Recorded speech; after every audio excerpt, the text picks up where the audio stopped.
नमस्कार दोस्तों, स्वागत है आपका हमारे YouTube चैनल करंट अफेयर 360 में। करंट अफेयर 360 YouTube चैनल पर हम day to day current affair cover कर रहे हैं।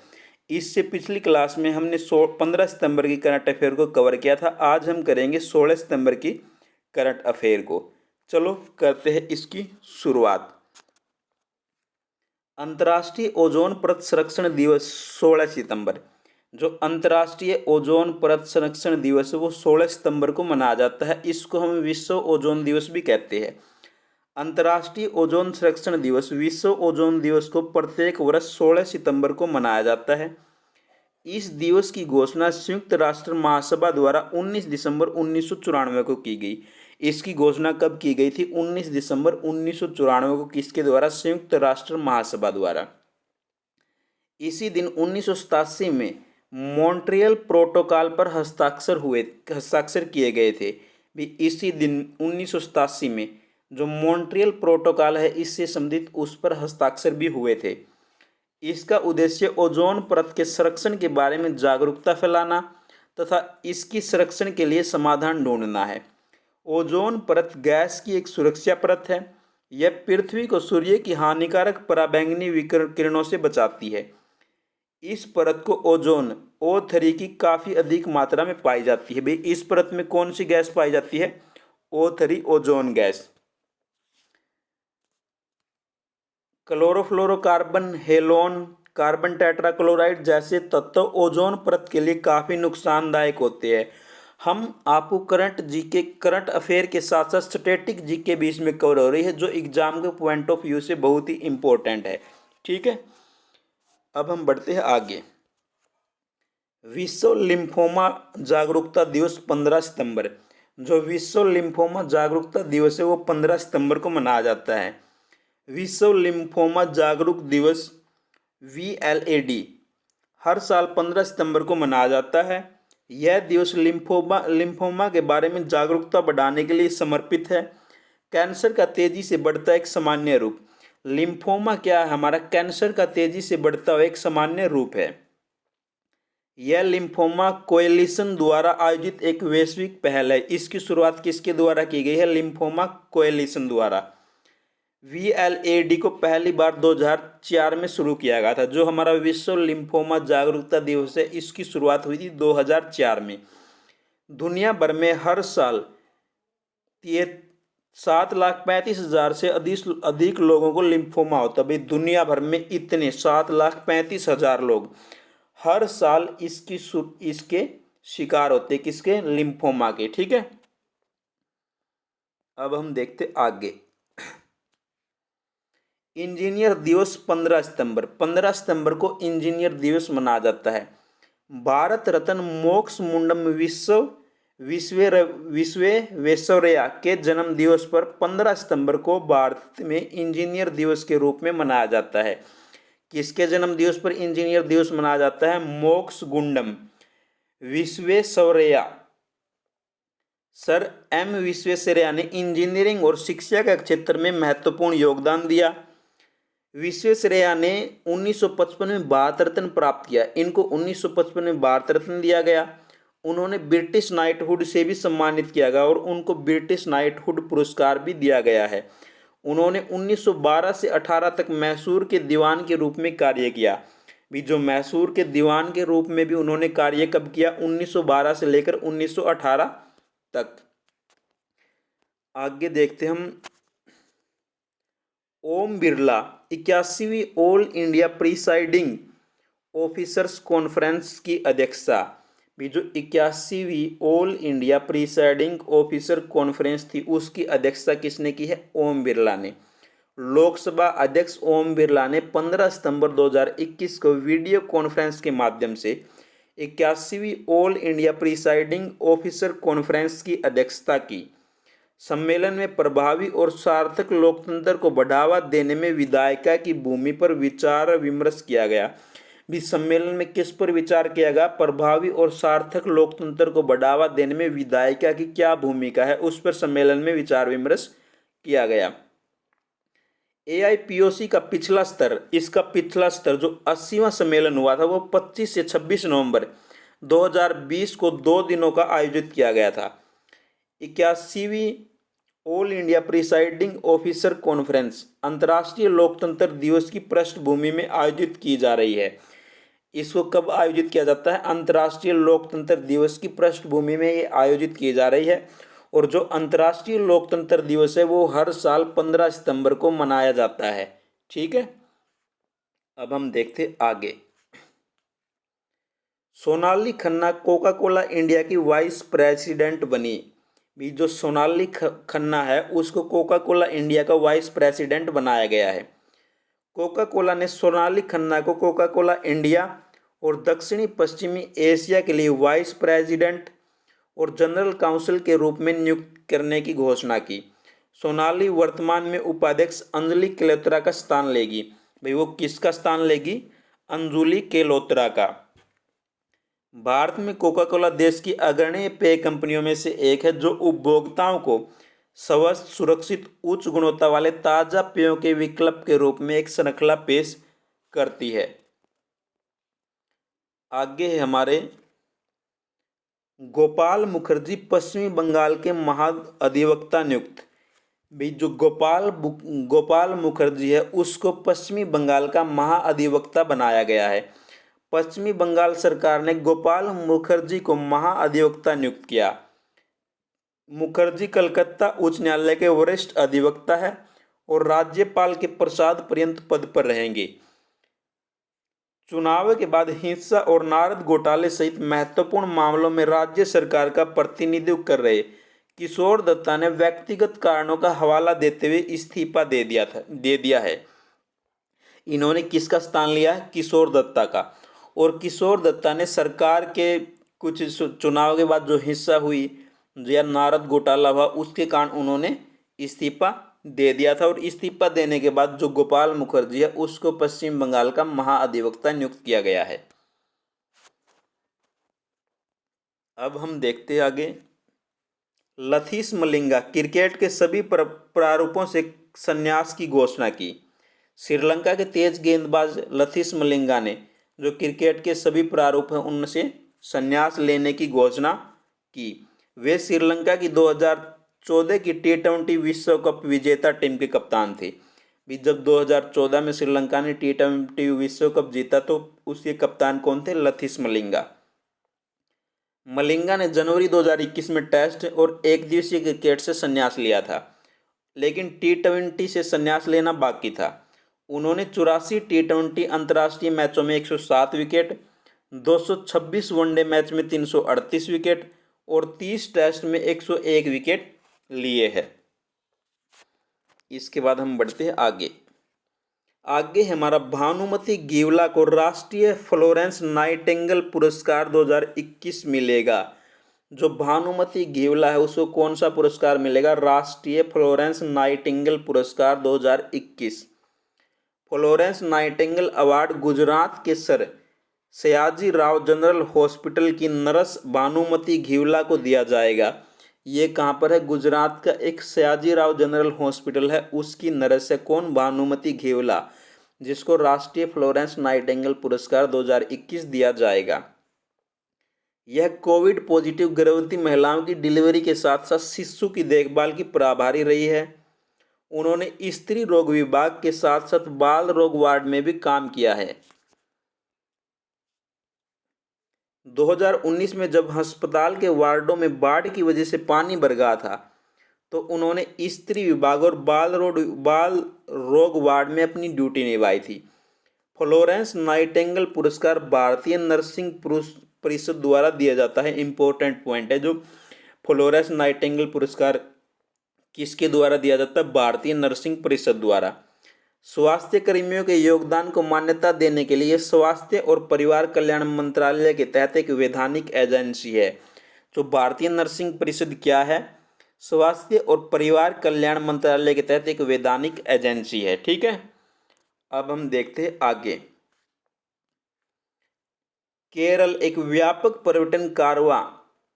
पर्यटन नीति की घोषणा। भाई केरल ने एक व्यापक कारवां पर्यटन नीति की घोषणा की है।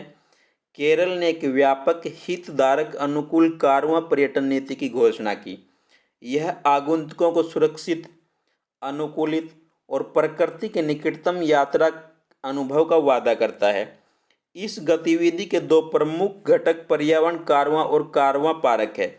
भी इसके प्रमुख घटक क्या है? एक तो पर्यावरण कारवां और कारवां पारक। निजी निवेशकों, टूर ऑपरेटरों, स्थानीय समुदाय के प्रमुख हितधारक होने के साथ साथ कारवां पर्यटन को पीपी मोड द्वारा विकसित किया जाएगा। कारवां निजी पार्क, कारवां पार्क निजी क्षेत्र, सार्वजनिक क्षेत्र, संयुक्त क्षेत्र में विकसित किए जाने। जो हमारे तीनों क्षेत्र निजी, सार्वजनिक और संयुक्त, तीनों क्षेत्र में कारवां के पार्क है वो विकसित किए जाएंगे। आपको मैं अभी बता देता हूँ, आपको जितने भी करंट अफेयर करवाए जा रहे हैं, कोई भी एग्जाम आप उठाकर देख लेना, इस करंट अफेयर से बाहर एक भी क्वेश्चन नहीं जाएगा, जितना भी आपको क्लास में करवाया जा रहा है। अब हम बढ़ते हैं आगे। आगे हमारा तेलंगाना मेट्रो प्रदर्शन की समीक्षा के लिए पैनल का गठन किया। भी तेलंगाना ने वहां पर जो मेट्रो के प्रदर्शन की समीक्षा के लिए एक पैनल का गठन किया गया है। तेलंगाना सरकार ने कोविड-19 महामारी के कारण भारी नुकसान झेल रहे हैदराबाद मेट्रो रेल को उबारने के लिए एक उच्च स्तरीय समिति का गठन किया गया है। समिति के सदस्यों में कौन है?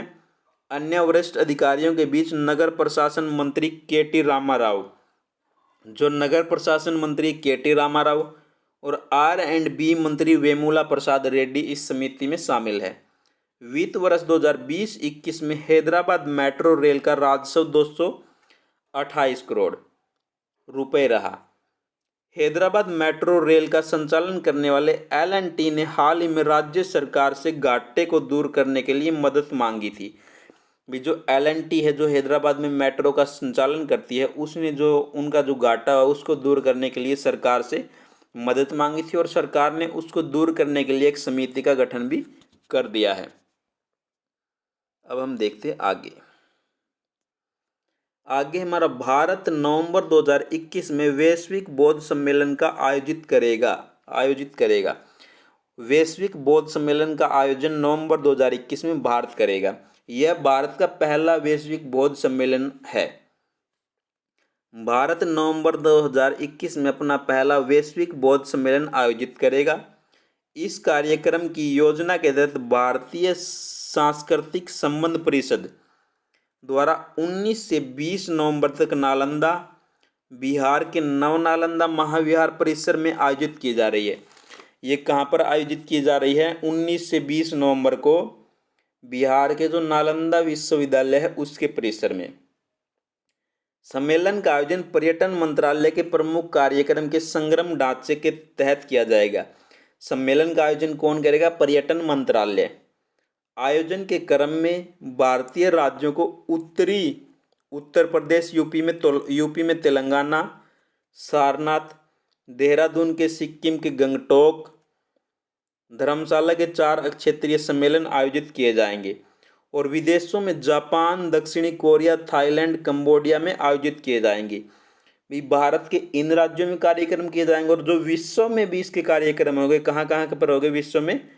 जापान, दक्षिणी कोरिया, थाईलैंड, कंबोडिया, यहाँ पर विश्व में इसके कार्यक्रम आयोजित किए जाएंगे। ICCR ने बौद्ध अध्ययन को बढ़ावा देने के लिए एक पुरस्कार की भी घोषणा की है, जो भारतीय प्रधानमंत्री नरेंद्र मोदी द्वारा 21 नवंबर को दिल्ली में दिया जाएगा। भी इसने अंतर्राष्ट्रीय जो बौद्ध अध्ययन को बढ़ावा देने के लिए एक पुरस्कार की भी घोषणा की है। ठीक है, जो 21 नवंबर को प्रधानमंत्री मोदी द्वारा दिल्ली में दिया जाएगा। इस पुरस्कार में $20,000 का नगद इनाम, एक पट्टिका और एक स्वर्ण पदक दिया जाएगा। कितना नगद इनाम है? $20,000 का, एक पट्टिका और एक स्वर्ण पदक भी इसमें दिया जाएगा। अब हम देखते आगे हमारा HSBC बैंक डिजिटल प्रस्ताव यूनिट्रांसेक्ट लॉन्च किया। भी जो HSBC बैंक है उसने डिजिटल प्रस्ताव यूनिट्रांसेक्ट लॉन्च किया है। HSBC इंडिया ने HSBC यूनिट्रांसेक्ट लॉन्च किया है, जो सीमा पार लेन देन को सरल बनाने के उद्देश्य से एक डिजिटल प्रस्ताव है। इसका काम क्या है? जो सीमा पार जो लेन देन होता है उसको सरल बनाने के लिए ये लॉन्च किया गया है। यह पेशकश वन स्टॉप समाधान है जो ग्राहकों को लेन देन बैंकिंग के सभी पहलुओं के निर्बाध एकीकरण का लाभ दिलाती है। यह ग्राहकों को इन लेन देन की पूरी तरह से पारदर्शिता सुनिश्चित करने के सक्षम बनाता है। कई स्पर्श बिंदुओं को निपटने की चुनौतियों का भी समाधान करता है। यूनिट ट्रांसैक्ट वस्तु और सेवाओं के लिए संसाधित किए जाने वाली सभी सीमा पार लेन देन भी जितना भी सीमा पार लेन देन होता है उसको सरल बनाने के लिए ये प्रस्ताव लॉन्च किया गया है। सभी सीमा पार लेन देन के पूरे जीवन चक्र में विस्तृत वास्तविक समय की स्थिति, लेन देन को बंद करने के लिए स्पष्टीकरण, अतिरिक्त जानकारी प्राप्त करने के लिए ग्राहकों के साथ दो तरफा संचार, ग्राहकों के लेन देन के लिए दस्तावेजों को अपलोड करना, स्टोर और पुनर्प्राप्त करने की अक्षमता प्रदान करना। ये सारे काम कौन करेगा? यूनिसेक्ट, यूनिट ट्रांसैक्ट। आगे आता है हमारा पेटीएम पेमेंट बैंक फास्टैग आधारित मेट्रो पार्किंग सुविधा शुरू की। जो पेटीएम पेमेंट बैंक है उसने फास्टैग आधारित मेट्रो पार्किंग सुविधा की शुरुआत की है। पेटीएम पेमेंट बैंक लिमिटेड ने दिल्ली मेट्रो रेल कॉरपोरेशन के साथ साझेदारी में कश्मीरी गेट मेट्रो स्टेशन पर भारत की पहली फास्टैग आधारित मेट्रो पार्किंग सुविधा शुरू की गई है।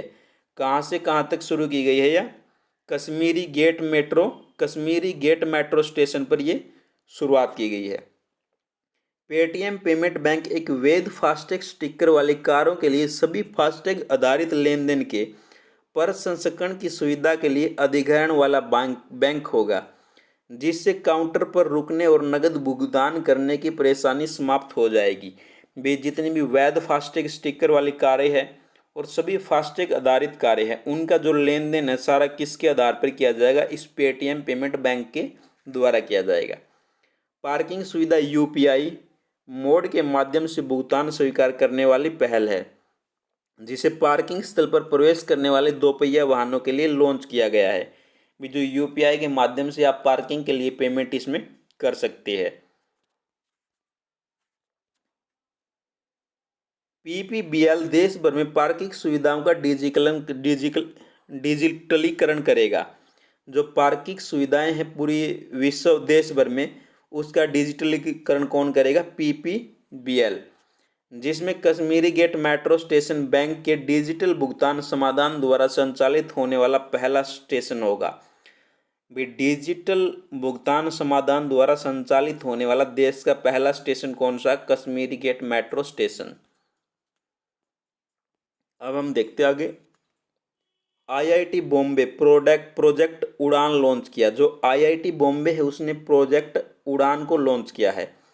आईआईटी बॉम्बे ने प्रोजेक्ट उड़ान लॉन्च किया। यह इंजीनियरिंग और अन्य स्ट्रीम से संबंधित पाठ्यक्रमों और अन्य अध्ययन सामग्री के अनुवाद में सक्षम बनाता है। इसका उद्देश्य उच्च शिक्षा के संस्थानों में शामिल होने वाले कई छात्रों के सामने आने वाली भाषाओं की बाधा को समाप्त करना है।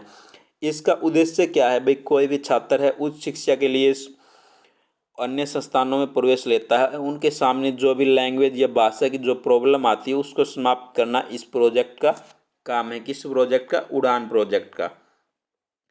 इस परियोजना की परिकल्पना professor Ganesh Ramakrishnan, institute chair professor, computer विज्ञान इंजीनियरिंग विभाग द्वारा की गई है। कौन से विभाग द्वारा की गई है? कंप्यूटर विज्ञान और इंजीनियरिंग विभाग द्वारा। अब हम देखते हैं आगे। भारतीय वायु 25 सितंबर को डल झील पर एयर शो का आयोजन। 26 सितंबर को जो भारतीय वायुसेना है डल झील पर एक एयर शो का आयोजन करेगी। भारतीय वायुसेना 26 सितंबर 2021 को श्रीनगर की प्रसिद्ध डल झील के ऊपर एक एयर शो आयोजित करेगी। यह जम्मू कश्मीर के युवाओं के लिए भारतीय वायुसेना में शामिल होने के लिए प्रेरित करने में मदद करेगा। इस शो में 3000 से अधिक स्कूली बच्चे और कॉलेज के छात्र शामिल होंगे। शो की थीम क्या है? Give wings to your dreams. अपने सपनों को पंख दो, ये क्या है? हमारी जो डल झील पर एयर शो होगा 26 सितंबर को, उसकी थीम है क्या? Give wings to your dreams. छात्रों को भारतीय वायुसेना में की उपलब्धियों, रोजगार के अवसरों आदि से परिचित करवाया जाएगा।